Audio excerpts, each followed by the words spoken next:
We were here in this very space just a few years ago to talk about our Vibrant Storefronts initiative, and we're back again to capitalize on some of the momentum and the success that we're seeing in downtown Minneapolis. And indeed, we are on a roll. We've had a lot of good things that have happened. You know, we were the city that saw the biggest increase in downtown traffic last year with a 45% increase. We're presently seeing around 70% of downtown workers come down at least once per week. And we saw some of our best summer ever, one of our best summers ever just this last year with U.S. Gymnastics and Big Ten championships. We saw obviously TC Pride and Taste of Minnesota. And what we are seeing is a transformation of our downtown from simply a place where people come into work at 8:30 in the morning and leave at 5:30 at night. Downtown is becoming a playground. It is becoming a destination, a place of entertainment that is thriving in every single sense. And we need to make sure that we're capitalizing on that momentum. And at the same time, we recognize that downtown is going through a major shift. This whole concept of remote or distance work was probably inevitable, but it got expedited by 5 to 8 years by COVID-19. And so we're going to have to change with it to make sure that both the core of downtown and all of the neighborhoods that are included in what we call downtown are a place where there's both a diversity of use and a diversity of people. What this downtown action plan is all about, and this downtown council is helping to create, is making sure that we have a clear strategy in getting there. This downtown action plan is not just about creating some binder that sits on the shelf. It's creating action steps, and the people around me can help accomplish those action steps.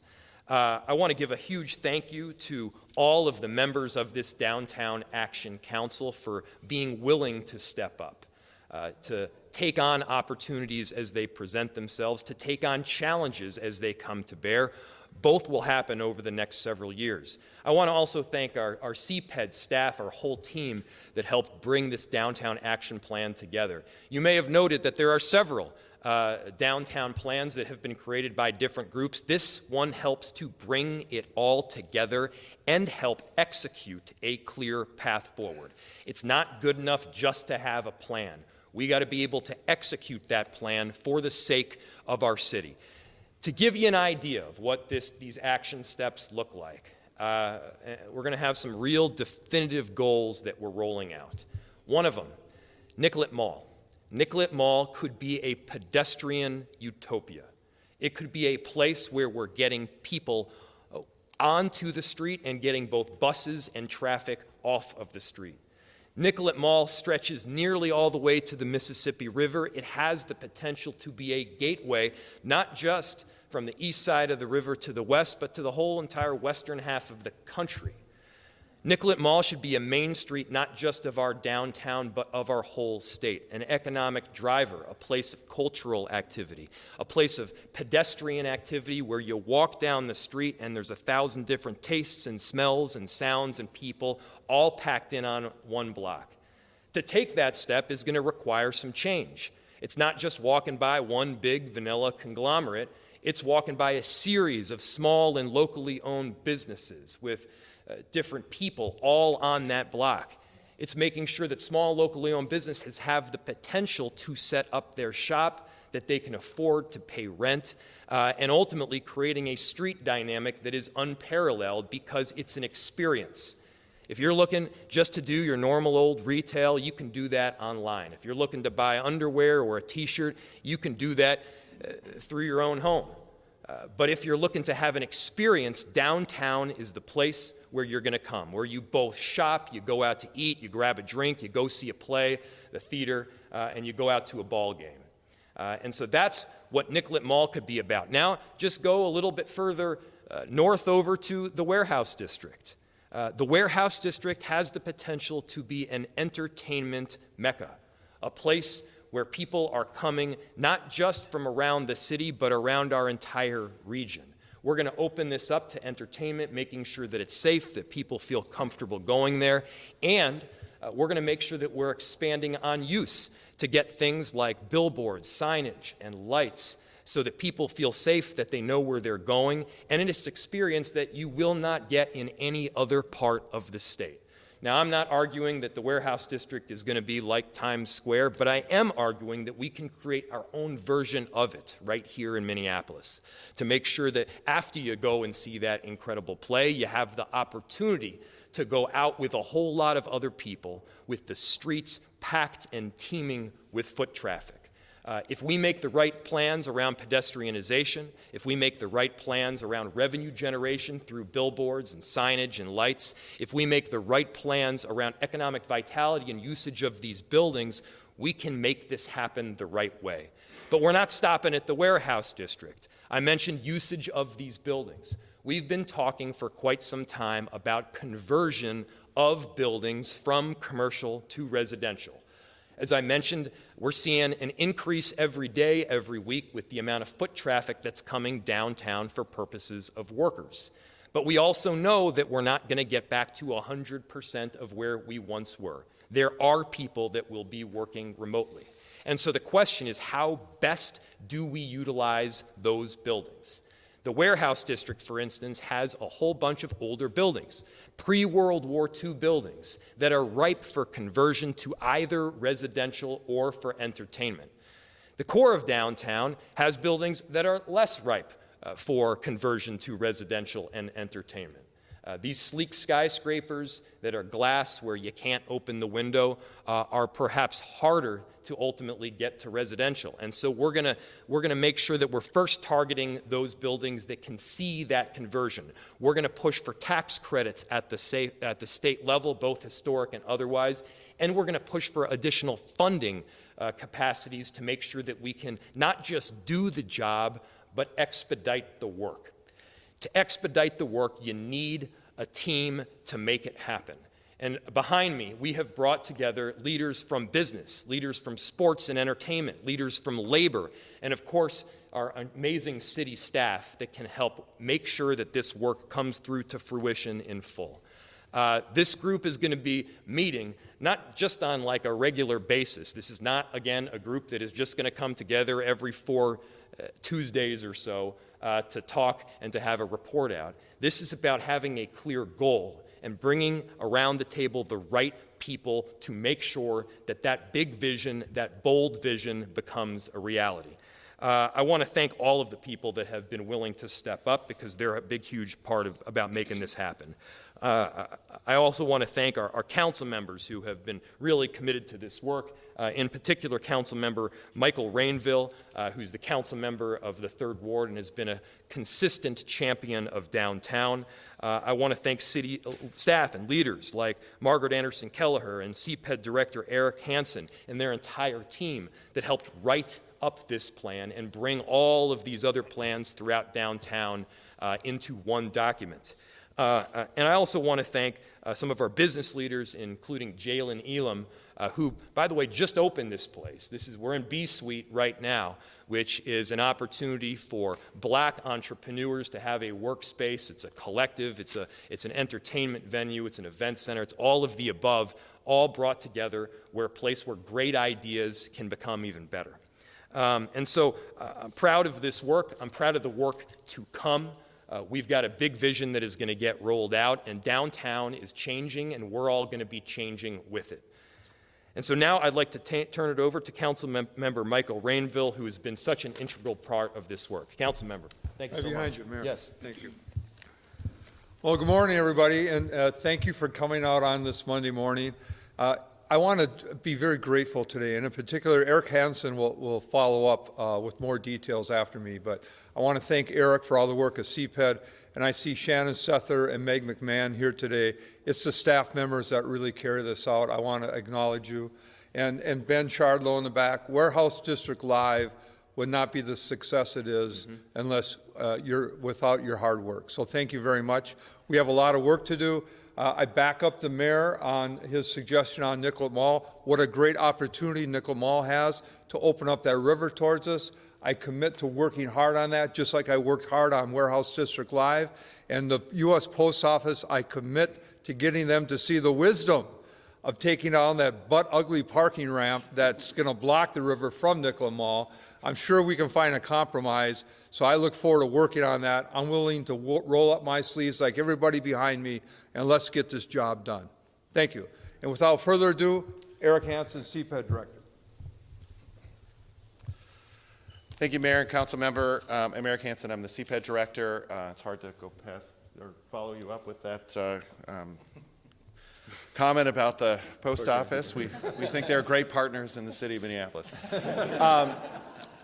The one constant in downtown is change. We see it in this space today. We see it constantly evolving. And the reason that downtown is the economic engine, not only for Minneapolis, but the state of Minnesota, is because of the partnerships.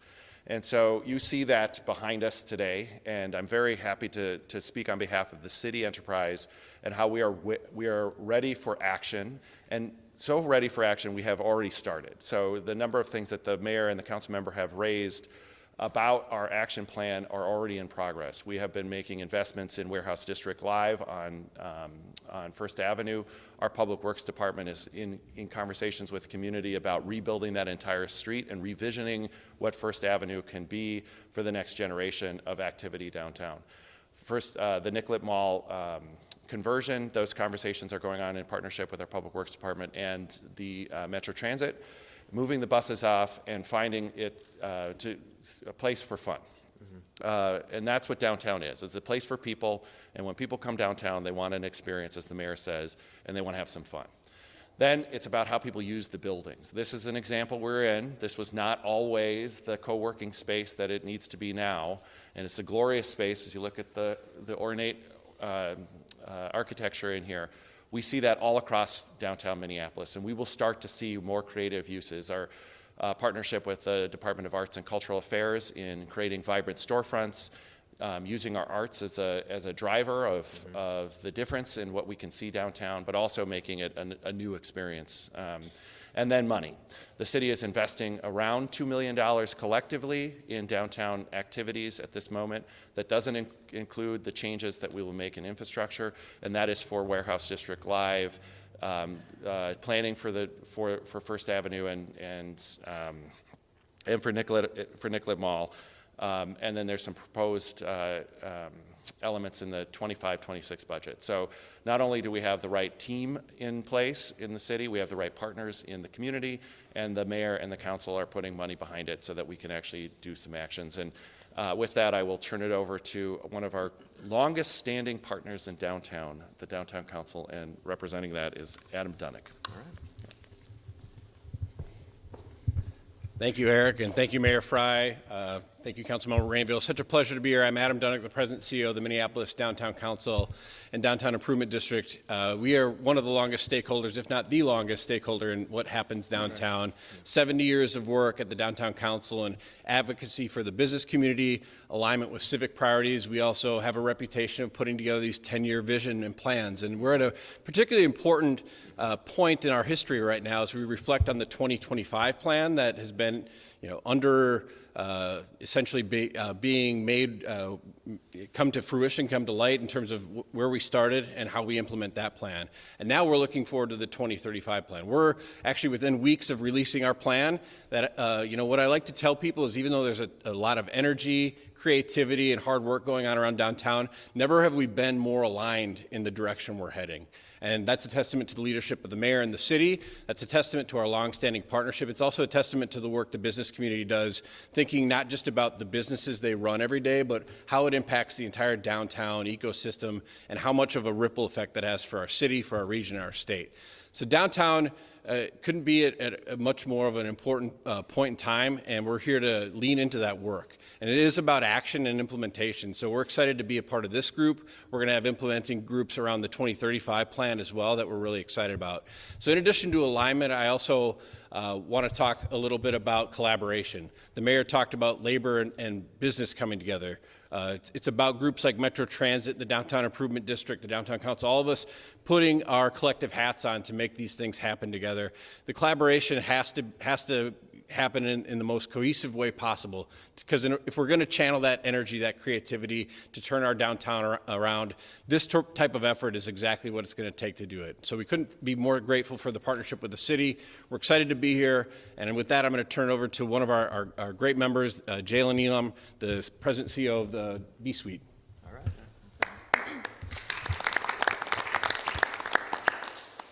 Thank you, Adam. Hello, everybody, and good morning. What a great way to kick off the last day of our past 3-day celebration of the opening of the B-Suite, which is a beautiful space that we're in today. My name is Jalen Elam, as Adam said, and I am the founder and the CEO of the B-Suite. And the B-Suite really exists to be a cultural hub of experiences for Black entrepreneurs, creatives, and professionals. And it really was birthed out of an idea of facilitating a space of more belonging and connection for those individuals from the communities that I mentioned. We're really excited to be right here in the heart of Minneapolis downtown with access to some of those companies that are responsible for recruiting the talent that's brought here to the Twin Cities. And we're really excited to partner with initiatives like the Downtown Council and the Chameleon Shops Initiative that has allowed us to be in this beautiful space. As we wrap up our 3-day celebration, we really invite you all to partner, to collaborate. A lot of what we're doing in this space looks like creating opportunities for more connection through panel discussions. We're centering Black authors also through book launches. We are creating space of connection that is beyond the workplace, where we're hosting social hours for some of those Black professionals to connect with each other and learn more about each other and feel like they belong here, right in the Twin Cities, right in downtown Minneapolis. So thank you all so much for being here, and I'm going to pass it back to Mayor Frye for questions. Thank you. So as Jalen correctly pointed out, this plan is not about getting back to the old normal. It's about blowing by the old normal to see a true change in how we do business downtown, who benefits from downtown and who uses it. And so this is the direction we need to go, and thankfully we've got a great team to be able to get there together. So with that, we'll open it to any questions you might have. Mayor, about this time last year, maybe it was a little before this time last year, you released the Downtown Vibrant Storefronts Work Group report. Yeah. And a lot of the top lines were similar. Pedestrianize Nicollet Mall, activate vacant storefronts, a lot of the same top lines that you just went through here. So what's the difference between that report and this plan? So it was a few years ago, I believe it was 2022, I say 2 years ago anyway, fair point, that we established the work group around the vibrant downtown storefronts. And it was focused really on retail. The focus was on retail, bringing back storefronts themselves, both downtown and then a bit beyond as we are moving towards Loring Park. And the work that we've done there, we are seeing the product of right now.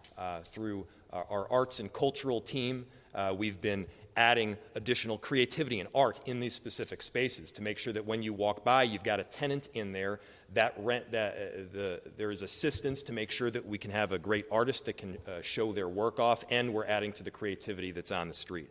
So that's what that focus was. This is a whole comprehensive vision for where downtown can go. It includes areas like the warehouse district. It includes the full push for the commercial to residential conversion. It includes what we're working on Nicollet Mall and what's happening on the post office. And it includes things like Rocket Docket to make sure that the work is expedited as quickly as possible if you have an intention to make those conversions. And it includes a number of city policies and city funding strategies that are going to be rolled out, both city and beyond, I should say, funding strategies that are going to be rolled out to make sure that we can get the job done and expedite the work. So one was narrowly focused on one piece. This one is a full comprehensive vision for where we're going. Can you talk a bit more about funding? I imagine it's going to take millions of dollars from both public and private investors to bring this vision to life. Are you starting to think about, specific sources that the city can tap into? Yes, we are. And so obviously it depends what specific use we're talking about that dictates the funding source. But just to give you a few examples of how this might work, we're exploring opportunities for tax incremental financing. We're pushing over at the state level for an historic tax credit that can help and expedite the transition from commercial to residential. We're pushing for other state and federal funding sources to see how we can both convert buildings as well as rejuvenate that whole return to work in downtown. And we're looking at other strategies in revenue collection, like, for instance, through billboards, through light and entertainment, where you can get a fee in exchange for the ability to put some of that advertising up. And so, again, that's predominantly over in the warehouse district, but again, there's a number of different funding streams that we could ultimately tap into and use. And this group is helping us to not just figure out what one is best suited for the particular use, but also help us get there. You mentioned pre-World War II buildings. Is there like a threshold in law when it comes to tapping into some of the historic preservation grants? So the benefit of these, so I mentioned pre-World War II buildings because by and large, those buildings are the most conducive to a shift from commercial to residential. In those pre-World War II buildings, you can open the window, you can get fresh air, the floor plate itself works better for a conversion, and you likely have more space that's along the window front than you do in the core of the building itself. And so it makes more sense to target those buildings first. Not to mention, if you target an historic building, you also open yourself to be able to get some form of historic tax credits, and we want to make sure that more money is coming from those historic tax credits, which would require a change in state law, a change that was on the verge of getting passed in this last legislative session. We believe that there's broad consensus and support for getting it done. We're going to make sure and help to push this across the line in the next legislative session. Could the owner talk about the history of this building and what it was before he... The owner, is Bob here? I know a little bit. Jalen wants to do the rundown. Yeah, so I believe there were a couple of different uses of this space. At one point, it was a jewelry store, the J.B. Hudson Jewelry Store. This predates my time in the Twin Cities. And then I believe at another point, it was a Ralph Lauren store as well. So mostly retail. Mostly retail. Yeah. So you weren't here when it was built? I was absolutely not here. I wasn't even here when it was a jewelry store. So I've been here 3 years in the Twin Cities. It was the Young Quinlan department store. Department About store. 100 years ago. Oh, wow. Okay. A few years ago. I should have just called on you, the resident historian here. Yeah. Thank you, Jalen. Yep. Any other questions? Can you talk a little bit more, does this work group have a deadline? I guess how often are they going to be meeting? What is sort of their main charge and focus?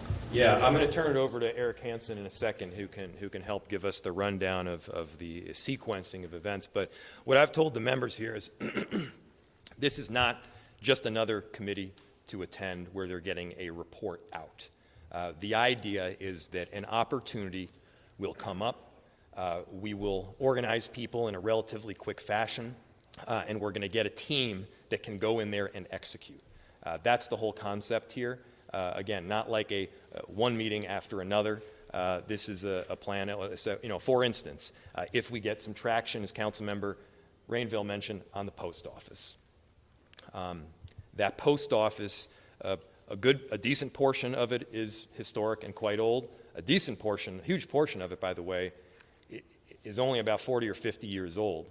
They did a pretty good job on matching the new to what was previously built. But there's an opportunity to punch through that 4-block parcel that disconnects the downtown from the river and have a beautiful cascading entrance to what should be a centerpiece of our city in the Mississippi riverfront. So by way of example, if we get some traction there, we're going to want to have a quick team that's around the table to make it happen. As we get traction over in the warehouse district,